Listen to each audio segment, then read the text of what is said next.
আপনার দলের নেতা হাসনাত আব্দুল্লাহ বলেছেন ভারতীয় কূটনীতিককে লাথি মেরে বের করে দেওয়া উচিত। হাসনাত আব্দুল্লাহকে এই ধরনের কথা বলার জন্য আপনি ফাঁসিতে ঝুলাই দেন, তাও শেখ হাসিনাকে ফিরাই দেন। কূটনীতিক নর্ম যদি এটা বলে যে একজন হাই কমিশনারকে এই ধরনের কথা বলাটা অনৈতিক হয়েছে, অন্যায্য হয়েছে, কন্টিনিউয়াস পায়ে পা দিয়ে ঝগড়া বাঁধিয়ে এমন একটা জায়গায় নিয়ে যেতে চাইছে, এটা হাই কমিশনারকে বার করে দেওয়ার যে সমস্ত কথাবার্তা বলা হচ্ছে, এটা তো মানে আপনি যে নর্ম বলছেন, এটা সভ্যতার নর্মকেও ছাড়িয়ে যায়।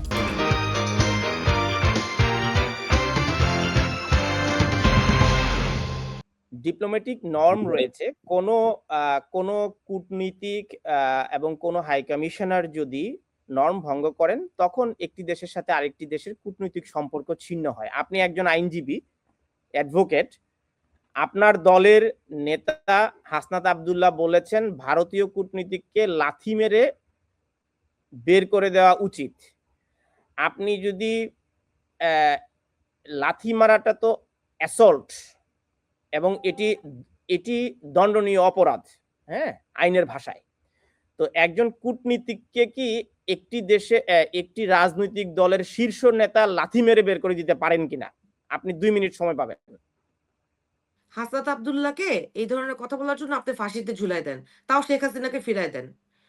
কূটনীতিক নর্ম যদি এটা বলে যে একজন হাই কমিশনারকে এই ধরনের কথা বলাটা অনৈতিক হয়েছে, অন্যায্য হয়েছে, অন্যায় হয়েছে, তাহলে যে এক্সট্রাডিশন ট্রিটি আছে, যে বন্দি বিনিময় চুক্তি আছে, এবং শেখ হাসিনাকে যে ভারত এখনো অ্যারেস্ট না করে যে সসম্মানে রেখেছে, একজন খুনি ফাঁসির আসামিকে যে ভারত আশ্রয় দিয়েছে, তাহলে তাদের সাথে যে বাংলাদেশের যে সম্পর্ক রক্ষা করার যে তাদের যে গুরু দায়িত্ব, সেই দায়িত্ব অবহেলার জন্য তাদের দেশের আইন কি বলে, সেই আইন অনুযায়ী তাদের জনতা, ভারতীয় জনতা ভারতীয় এই সরকারকে কি প্রশ্ন করছে এবং কি উত্তর পাচ্ছি, আমরা ধরেন আমাদের দেশের হাসনাত আব্দুল্লাহ একটা অন্যায় করেছে, পররাষ্ট্র নীতি সে ভঙ্গ করেছে, সে ধরেন একদম আইনগতভাবে সে অপরাধী করেছে, তাকে আমি ফাঁসিতে ঝুলাই দিলাম। কিন্তু আপনার দেশে আমার যেই ভারতে যে লাথি মারার জন্য কাউকে ফাঁসি দেওয়া হয় না। আপনি ধরেন আমি লাথি মারার জন্য একজন কূটনীতিক কেমনে ফাঁসি দিবেন? এটাকে আপনি চাইলে হবে নাকি? একজন সাধারণ জনগণ, তার ভাই গুলি খেয়েছে, জুলাই 2000 মানুষ শহীদ হয়েছে, 30,000 পঙ্গু হয়েছে, তাদের এই সহযোদ্ধা যে নিত্যদিন দেখছে, নিত্যদিন অবজার্ভ করছে যে একই দেশের মানুষজনের আশা আকাঙ্ক্ষা, একই দেশের মানুষজনের দাবিকে উপেক্ষা করে ভারত শেখ হাসিনাকে শুধু আশ্রয় প্রশ্রয় না, এই বাংলাদেশে হত্যাযজ্ঞ কন্টিনিউ করার জন্য নিত্যদিন সে ওখান থেকে বসে ইনস্ট্রাকশন দিচ্ছে, সেইটারও সুযোগ করে দিচ্ছে। সেইটার ভিত্তিতে হাসনাত আব্দুল্লাহর এই বক্তব্য যদি হাসনাত আব্দুল্লাহ ভুল করে থাকে, আপনি ফাঁসিতে চড়ায় দেন, আপনি হাসনাত আব্দুল্লাহকে ফাঁসিতে চড়ায় দেন এই অন্যায়ের জন্য, কিন্তু শেখ হাসিনাকে ফেরত দেন। কূটনীতিককে লাথি মেরে বের করে দেওয়ার কথা বলার, আপনি আইনজীবী, আপনার জানা উচিত অ্যাসল্টের অপরাধ ফাঁসি না। যেই ভারতের আইন কি বলে, হাসিনা যে ওখানে বসে বসে ইনস্ট্রাকশন দিচ্ছে, যেটার অডিও রেকর্ড আমরা প্রত্যেকদিন শুনছি, বাংলাদেশের মানুষ হত্যা, নির্বাচন বিঘ্ন করা এবং যে কোনো জায়গায় নানান রকম নাশকতা চালানোর জন্য যে ইনস্ট্রাকশন দিচ্ছে, সেই ইনস্ট্রাকশন শেখ হাসিনা ভারতে বসে দিতে পারে কিনা, এই বিষয়ে ভারতের কি ব্যবস্থা সেটা আমি জানতে চাই। আমি একটু কথা তানভীর ভাই, আমি একটু বলতে চাই। এক হচ্ছে যে দিদি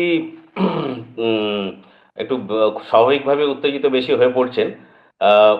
বিষয়টা হচ্ছে যে তিনি তার এই জুলাই আন্দোলন বলুন, সবকিছুতে তার ন্যারেটিভটা তিনি বলে যাচ্ছেন যে পাখির মতো নাকি শেখ হাসিনার গুলি করে করে সবাইকে মেরে ফেললো, নিরস্ত্র আন্দোলন হলো। তাহলে কি এই 800-র উপর পুলিশ সুইসাইড করলো? দাদা, আপনি তো, আমরা তো ওখানে দাঁড়িয়েছিলাম, পুলিশরা তো আমাদের ভাই না দাদা, এই পুলিশরা তো আমাদের ভাই। আমরা সেই আলোচনা যাব না, এই আলোচনায় আমরা আজকে যেতে চাই না, আমি এই শোটা নষ্ট করতে চাই না, এই আলোচনা যাব না। আমি এখানে আমি কোনো কথা বলিনি, কিন্তু আপনি যতক্ষণ বক্তৃতা দিয়ে গেছেন এবং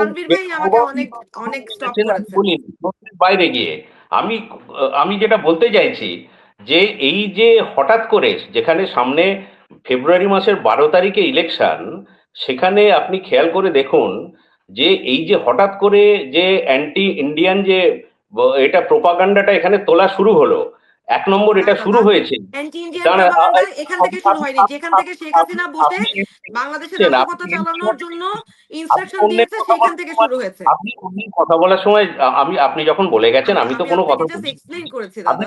আমাদের দর্শকরাও খুব বাজে মন্তব্য করছে, আমরা ফ্লোর ক্রস না করে প্রত্যেকের বক্তব্যটি শুনি। সেটাই বলছি, এটা তো খুব সাধারণ ব্যাপার। আমি যে কথাগুলো বলছি শুনে নিয়ে আপনি তারপর কথা বলুন না, কোনো অসুবিধা নেই, কিন্তু আপনি তো আমার বলতেই দিচ্ছেন না। এই যে বিষয়টা, ধরুন প্রথম যেটা শুরু হলো সেটা হচ্ছে যে হঠাৎ করে বিডিআর বিদ্রোহের কমিশনের রিপোর্ট জমা পড়লো, বিডিআর বিদ্রোহের তদন্তে। তো তাতে কি হলো না, আমরা উইকিলিক্সের সময় দেখেছিলাম যে বিডিআর বিদ্রোহের সময় যে পাকিস্তানি গুপ্তচর সংস্থা আইএসআই তার সঙ্গে যুক্ত, তার মানে কে টাকা পেয়েছে, কাকে কি দেয়া হয়েছে, কাদের হত্যা করা হয়েছে, হত্যা করার জন্য কেন তাদের বাছা হলো, এই সেনা এরা সবাই জঙ্গি বিরোধী যে অভিযানগুলো ছিল তার একদম মাথা ছিল, তাদের করা হলো। তো হঠাৎ করে বলে দেওয়া হলো যে ভারত নাকি বিডিআর বিদ্রোহটা করিয়েছে, যাবতীয় খুনটুন করিয়েছে।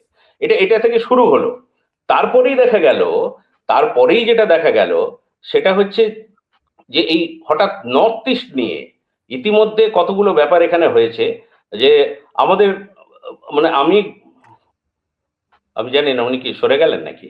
না, উনি আছেন হয়তো, আপনি বলুন প্লিজ। আচ্ছা, বলছি যে এরপরে যেটা হলো, যেটা আমি গতকালকেই খবর করেছি, আমাদের গোয়েন্দারা মনে করছে, যেটা তাদের কাছে খবর আছে সুনির্দিষ্ট, যে ভারতের উত্তর পূর্বে এই যে হুমকি দেওয়ার যে ব্যাপারটা, উত্তর পূর্বের বিচ্ছিন্নতাবাদীদের করা, এইটা মানে এটা শুধুমাত্র আর উস্কানির পর্যায়ে নেই, হুমকির পর্যায়ে নেই। এখানে পরেশ বড়ুয়াকে আলোচনার জন্য চট্টগ্রাম এবং ঢাকায় ডেকে আনা হয়েছে, এবং পরেশ বড়ুয়া আপনার উত্তর পূর্বাঞ্চলের যে বিচ্ছিন্নতাবাদী জঙ্গি সংগঠনগুলো আছে তাদের অর্গানাইজ করে, তাদের অস্ত্র দেয়। এর আগে বিএনপি জামাত আমলে 10 ট্রাক অস্ত্র মামলা, সে ছিল প্রধান আসামি, উলফার জন্য সে অস্ত্র যাচ্ছিল। তো আবার তাকে নতুন করে এখানে ডেকে আনা হয়েছে, এবং একই সঙ্গে হঠাৎ করে হাসনাত আব্দুল্লাহ, মাহফুজ, নাহিদ, এরা সবাই ভারতের বিরুদ্ধে, এবং জামাতের নেতারাও ভারতের বিরুদ্ধে, এবং 7 বোনের দিকে তাদের হঠাৎ করে নজরটা চলে গেল। এটা মনে হচ্ছে যেন একটা এর মধ্যে ডিজাইন রয়েছে, এবং সেই ডিজাইনটা আমি এই কারণে বলছি, আগে দিদিকে আমি অফ হয়ে যেতে দেখলাম, আমি জানি না দিদি হয়তো উত্তর দিতে পারতেন। এরা কিন্তু এরা কিন্তু কেউই চাননি যে ইলেকশনটা ফেব্রুয়ারিতে হোক, এরা চেয়েছেন আগে গণভোটটা হোক। আমার মনে হচ্ছে যেটা, যে এই উস্কানি এবং এই যুদ্ধের মতো পরিস্থিতি তৈরি করে এবং কন্টিনিউয়াস পায়ে পা দিয়ে ঝগড়া বাঁধিয়ে এমন একটা জায়গায় নিয়ে যেতে চাইছে এটা, যে সেখানে একটা যদি আরো একটা মানে দুদেশেই এ ধরনের মানে ওয়ারমঙ্গার লোকজন আছে, তো কোনো কিছু যদি একটা হয়ে যায় তাহলে নির্বাচনটাকে আটকে দেয়া যায়, এবং নির্বাচনটা আটকে দিলেও গণভোটটা কিন্তু হয়ে যাবে। এই যে নির্বাচনের আগে গণভোট সেরে ফেলা এবং গণভোটটা করে নিয়ে তারপরে নির্বাচনের জায়গায় যাওয়ার যে একটা পরিকল্পনা, আমার কোথায় মনে হচ্ছে যে এই যে উত্তর পূর্ব 7 সিস্টার এবং লাথি মেরে ভারতের একে সরিয়ে দেওয়া, কি বলে হাই কমিশনারকে বার করে দেওয়া, যে সমস্ত কথাবার্তা বলা হচ্ছে, এটা তো মানে আপনি যে নর্ম বলছেন, এটা সভ্যতার নর্মকেও ছাড়িয়ে যায়। অসভ্য মাদকাসক্তরা এই ধরনের কথাবার্তা বলে। তো এখন সেই যে বিষয়গুলো হচ্ছে, যে এটা সবেরই পেছনে একটা ডিজাইন আছে, সেই ডিজাইনে এটা চলছে। তো আমি জানি না মানে ফেব্রুয়ারিতে ইলেকশনটা আদৌ এনসিপি করতে চায় কিনা। বলছেন আবেগের কারণে হয়তো হাসনাত আব্দুল্লাহ বলেছেন, আপনি বলছেন হাসনাত আব্দুল্লাহ মাদকাসক্ত। না, আমি বলিনি, আমি একবারও বলিনি মাদকাসক্তরা এই ধরনের কথাবার্তা বলে। আমি বলছি সেই যে মাদকাসক্তরা যাদের বিচার বিবেচনার উপর কোনো কন্ট্রোল থাকে না, তারা এই সমস্ত কথাবার্তা বলে।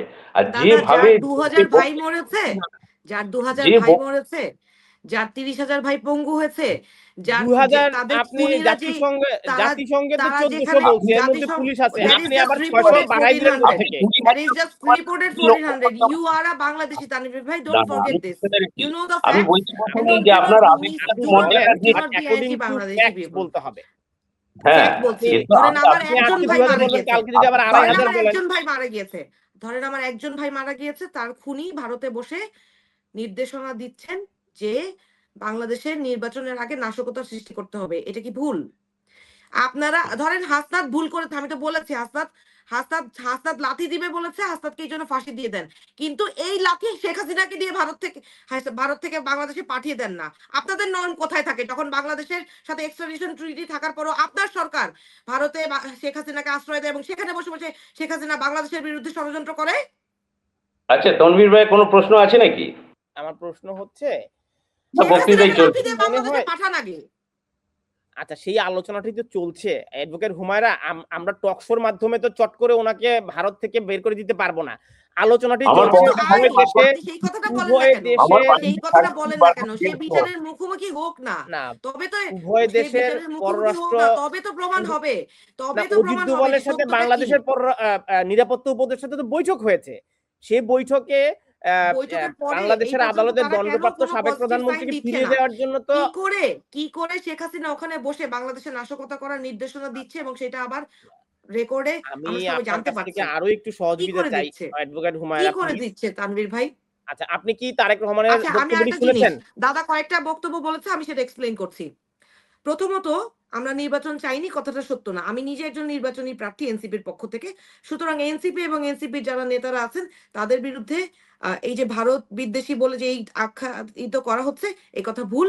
আমরা আমাদের পার্শ্ববর্তী রাষ্ট্রের প্রতি অবশ্যই শ্রদ্ধাশীল।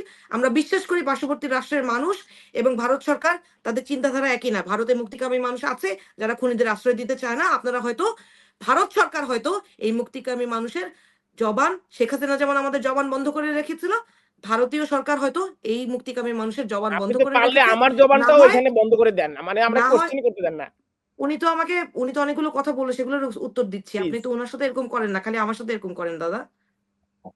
আচ্ছা, তো ওই জিনিসটাই আমি বলছিলাম ওনারা যে ধরতেছি, ভারতে যে ওনারা ধরতেছি। মুক্তিকামী মানুষ আছে তাদের কথাগুলো সামনে তুলে আনার দায়িত্ব এই দাদার মতো সাংবাদিকদের। আমি চাই দাদা ওনাদের কথাও তুলে আনুক। দাদা কয়েকটা কথা বলেছেন যেখানে হয়তো বিশেষ ষড়যন্ত্র।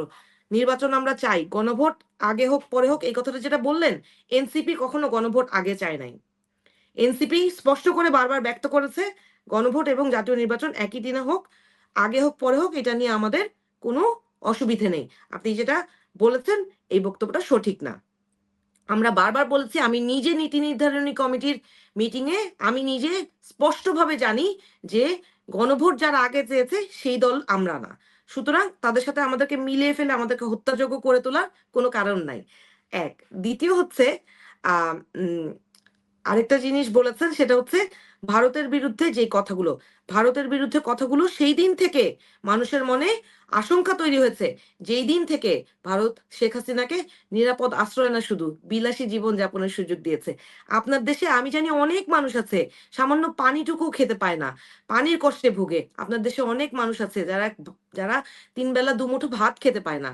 অথচ আপনারা একজন পার্শ্ববর্তী দেশের খুনিকে এমন আচ্ছা, বিলাসী এই জীবন যাপন একই করতে কথা দিচ্ছেন। রিপিট এই কতবার বিষয়ে আমি করবেন আমি অ্যাডভোকেট এই হুমায়রা? এক এই যারা এটা তো দেখছে তারা অন্তর্দহন। জানেন কি আমি তানভীর ভাই, এটা তো মন্তব্যগুলো অন্তর্দহন। দেখাচ্ছি না। এইটার উত্তর দাদা একবারও দিচ্ছেন না যে কোন আইনে তারা শেখ এটা হাসিনাকে আশ্রয় আমি তো দিচ্ছে, বলছি এবং আপনাকে কোন আইনে উনি যে তো আমাদের ভারত কোন আইনে সরকারের শেখ উপর হাসিনাকে হুমকি ওখান থেকে করছেন না। আমাদের দেশের বিরুদ্ধে ষড়যন্ত্র করতে দিচ্ছে। দেখুন, আপনি সময়টাকে কেন যদি গুরুত্ব না দেন, আমি অনমিত দাদা চট্টোপাধ্যায় বলছেন আপনাকে আমারটা জানাচ্ছি। ন্যারেটিভ যেটা জ্বলন্ত সত্য, সারা বিশ্ব দেখেছে। আর দাদারা শেখ হাসিনার পক্ষে আওয়ামী লীগ যে বয়ান তৈরি করছে মিথ্যা বয়ান, চোখে চোখে পট্টি লাগিয়ে আচ্ছা, একটু ফিরে সেটাই আসি বলে আপনার যাচ্ছেন। কাছে অ্যাডভোকেট হুমায়রা প্লিজ, আপনার কাছে ফিরছি।